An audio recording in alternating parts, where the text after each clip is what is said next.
Hari ini 2 Jun, kami di TV Pertiwi telah melancarkan kempen Demi Pertiwi. Ada 3 objektif kempen. Yang pertama untuk mendapatkan 60 juta trafik ke semua platform media sosial dan laman web TV Pertiwi. Mendapat 2,000 subscribers untuk laman web.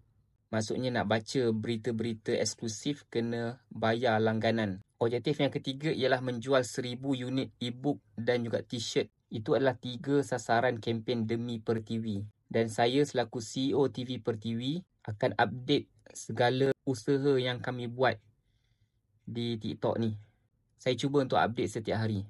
Dan kempen Demi Pertiwi ni adalah untuk membangunkan TV Pertiwi sebagai media utama suara Melayu Islam di Malaysia. Suara Melayu Islam, suara majoriti yang perlu diambil kira oleh semua orang. Kami lancarkan produk-produk media untuk menjana lebih banyak kewangan, dan dengan itu kami dapat membangunkan TV Pertiwi ini dan konsisten untuk membuat konten berita isu semasa berkaitan Melayu dan Islam.